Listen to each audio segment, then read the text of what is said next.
Hello दोस्तों, welcome to IUPSC। और हम बात करेंगे इसमें आरंभ इनिशिएटिव की निधि की, जो बहुत इंपॉर्टेंट है हमारे UPSC पॉइंट ऑफ व्यू से प्रीलिम्स 2017 के लिए। और ये लगभग 8 से 9 टॉपिक हम आधे घंटे में कवर करेंगे जो प्रीलिम्स में आ सकते हैं। तो आइए शुरुआत करते हैं आरंभ इनिशिएटिव की। बेसिकली जो आरंभ इनिशिएटिव है ये बनाया गया है जो सेक्सुअल एब्यूज़ होता है बच्चों का, जो छोटे बच्चों के साथ छेड़खानी होती है, तो इसको ऑनलाइन एक हमारा वेबसाइट शुरू की गई है जिसका नाम है arfindia.org। इस पर क्या कर सकते हैं कि बच्चे जो इनके साथ सेक्सुअल अब्यूज़ हो रहा है ये यहाँ पे कंप्लेन कर सकते हैं, जिससे कि गवर्नमेंट इस पर एक्शन लेगी। और यही नहीं, जो हमारी यूके की एक हमारी फाउंडेशन है, NGO है, UK based internet watch foundation है, इससे कोलैबोरेशन किया गया है। और जो भी पॉर्न है चाइल्ड से रिलेटेड हमारे इंटरनेट पे, उसको रिमूव किया जाएगा। ये वेबसाइट हमारी हिंदी और इंग्लिश दोनों में चलेगी। अगला देखिए, अगला हमारा जो टॉपिक है ये है प्रोजेक्ट सक्षम। प्रोजेक्ट सक्षम इसलिए बनाया गया है दोस्त, क्योंकि अभी हम GST लेके आ रहे हैं। अब GST लेके आ रहे हैं तो जो भी इनडायरेक्ट टैक्सेस है इसको मैं इंक्लूड कर रहे हैं एक में इंक्लूड करने के लिए। और हमारा डिजिटल इंडिया का प्रोग्राम है जो क्योंकि हमें सारा काम किससे डिजिटली करना है, तो इसके लिए हमें एक IT की टीम चाहिए। उस IT की टीम को बनाने के लिए हम क्या लाए हैं, प्रोजेक्ट सक्षम, जो बैक एंड में और फ्रंट एंड में जो हमारे कंप्यूटर पे काम होगा टैक्स से रिलेटेड, उससे काम करेंगे। बेसिकली ये हमारा जो स्विफ्ट हमारी योजना चली थी, ठीक है। जो ये स्विफ्ट है ये इसलिए बनाई गई थी कि हमारा ईज़ ऑफ डूइंग बिजनेस हो। तो इसीलिए हम जब IT की टीम हमारे पास होगी और बहुत सारे टैक्सेस को हम एक साथ क्लब कर उसको अच्छे से हम मॉनिटरिंग करेंगे थ्रू इंटरनेट, तो हमारा क्या हो गया, काम आसान हो जाएगा। तो प्रोजेक्ट सक्षम किस लिए है, IT प्रोजेक्ट से रिलेटेड है हमारा। ओके, अब देखिए तीसरा हमारा इशू आता है GM मस्टर्ड का। GM मस्टर्ड क्या है कि हमारा जेनेटिकली मॉडिफाइड जो हमारा सरसों है, मस्टर्ड, इसको हमें अपने कंट्री में लाना है। इसके लिए जेनेटिक इंजीनियरिंग अप्रेजल कमेटी, जो ये GEAC है, जेनेटिक इंजीनियरिंग अप्रेजल कमेटी है, ये अप्रूव करती है कि कोई भी हमारा सीड्स जेनेटिकली मॉडिफाई इंडिया में लाया जाएगा कि नहीं लाया जाएगा। तो उसने बोला है कि भाई साहब, पब्लिक से बोला कि आप लोग सजेशन दीजिए कि इंडिया में लाया जाए कि नहीं लाया जाए। तो देखिए कुछ डाटा है कि आपको पता होगा कि हमारे यहाँ BT कॉटन आया था। BT कॉटन आने से क्या हुआ कि हमारी प्रोडक्टिविटी 2.5% इंक्रीज हो गई। ओके, सॉरी 2.5% हमारी जो उसकी इल्ड थी वो इंक्रीज कर गई। और यही नहीं, हम क्यों GM अपना मस्टर्ड क्यों ना लगाएं अपनी कंट्री में, क्योंकि भाई जो हम लोग इंपोर्ट करते हैं ऑयल का, तेल का जो हम इंपोर्ट करते हैं, वो इंपोर्ट की हुई तेल भी GM मस्टर्ड से ही बनती है। वो भी जेनेटिकली मॉडिफाई हमारी सीड्स होती है सरसों की, उससे ही प्रोड्यूस होती है वो, ठीक है। तो हम क्यों ना करें। अब देखिए प्रॉब्लम GM मस्टर्ड में ये है कि सर जो भी ये कंपनीज हमारी GM सीड्स बनाती हैं वो टर्मिनेशन कर देती हैं। टर्मिनेशन एक हमारा वर्ड है।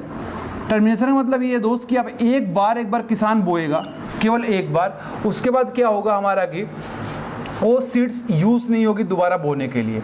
इससे क्या होगा, कंपनी का मार्केट बना रहेगा, बार बार किसान को उस कंपनी से वो सीड्स को खरीदना पड़ेगा।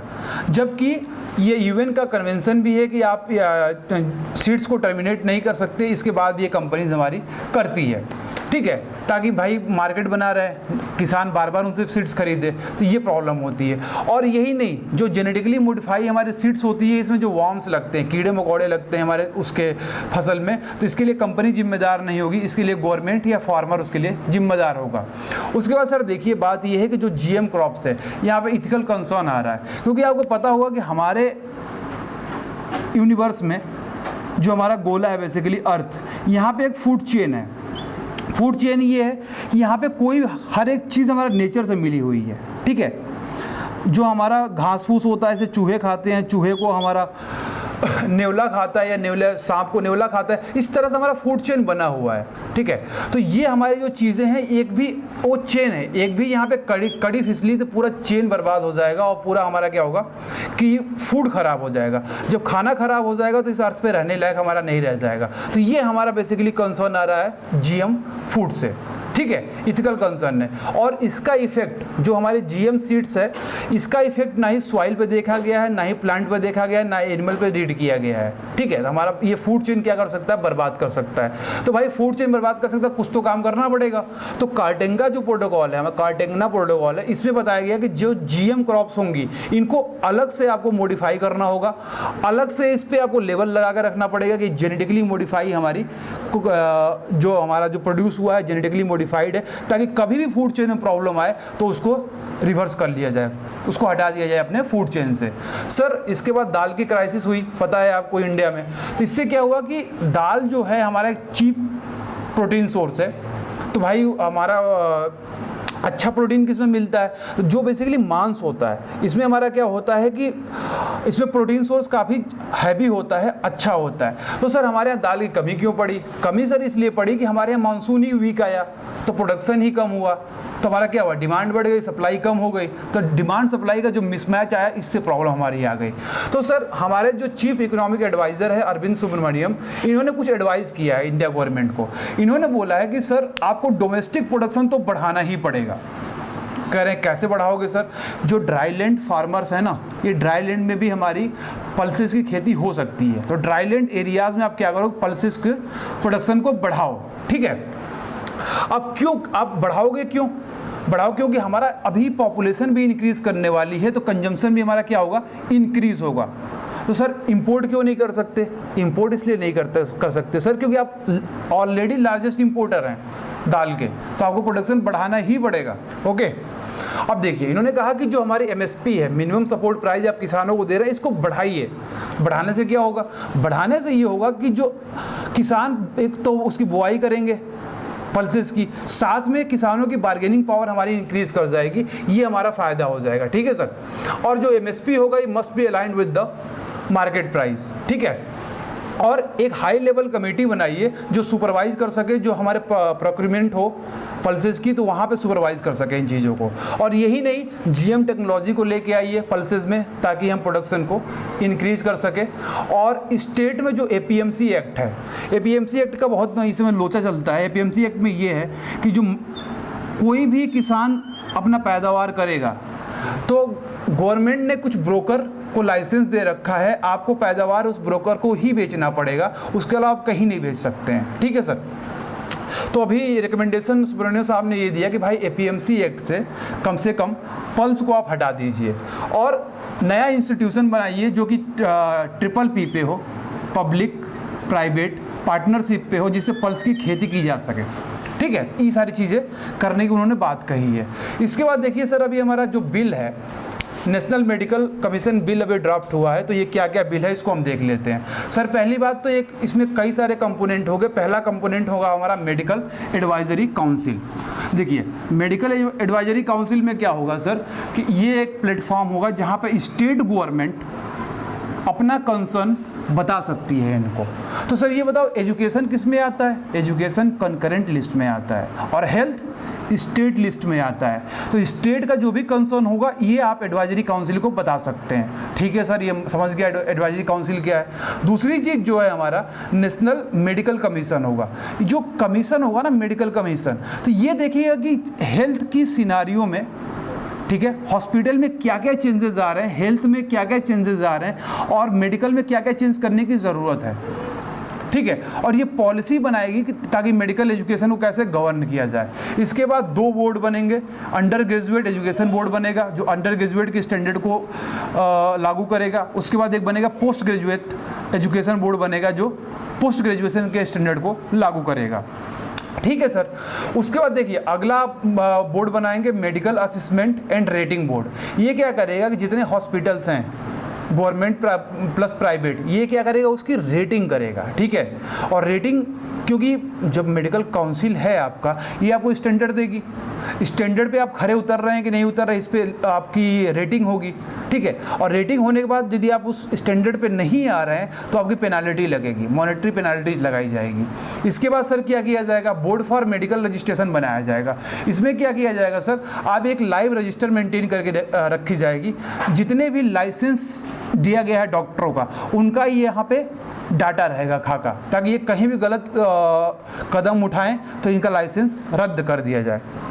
इसके बाद ये इथिक्स और स्टैंडर्ड ऑफ प्रोफेशन भी यही रेकमेंड करेगा, बोर्ड फॉर मेडिकल रजिस्ट्रेशन ये रेकमेंड करेगा आपको। उसके बाद ये जो एग्ज़ाम होता है NEET का, नीट का, जो 12th के बाद लोग डॉक्टर बनते हैं, वो भी यही प्रोवाइड करेगा, यही करवाएगा, ठीक है सर। इसके बाद देखिए माराकेश ट्रीटी हुई है। माराकेश ट्रीटी में ये हुआ है दोस्त कि बुक फॉर ब्लाइंड है, मतलब कि अंधे बच्चों के लिए बुक की बात कही गई है।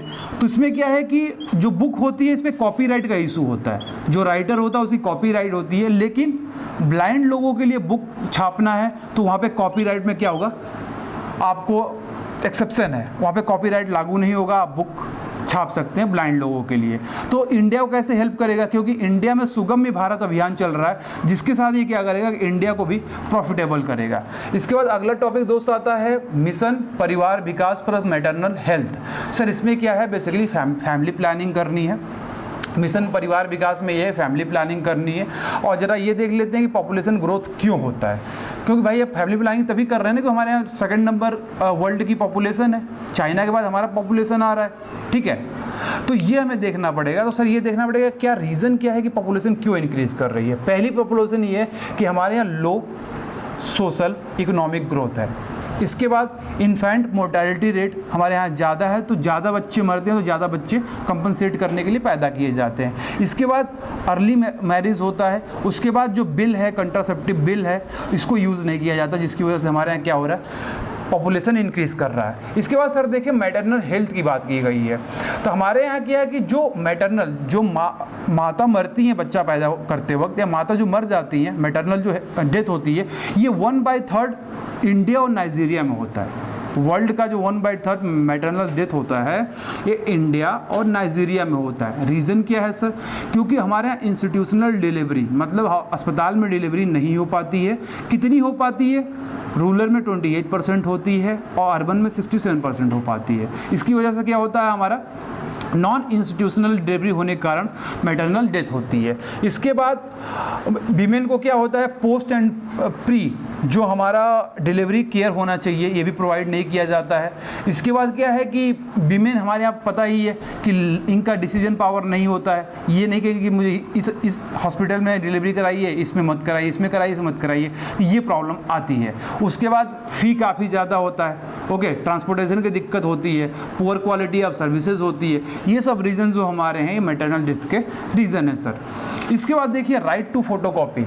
तो दिल्ली हाई कोर्ट ने बोला है कि इनका लैंडमार्क वर्डिक्ट है कि जो फॉरेन की एक्सपेंसिव मटेरियल है इसकी फ़ोटोकॉपी करके आप भेज सकते हैं, ताकि लोगों को एजुकेशन मिले। और एजुकेशन के अंदर ये एक्सेप्शन सेक्शन रखा गया है कि आप राइट टू फोटोकॉपी कर सकते हैं, कोई दिक्कत नहीं है। उसके बाद सर हमारा अगली स्कीम आती है Nidhi, national initiative for development harnessing innovation. इसमें क्या है सर कि आपका इनोवेशन को आगे बढ़ाने के लिए और स्टार्टअप को आगे बढ़ाने के लिए बेसिकली निधि स्कीम लाई गई है।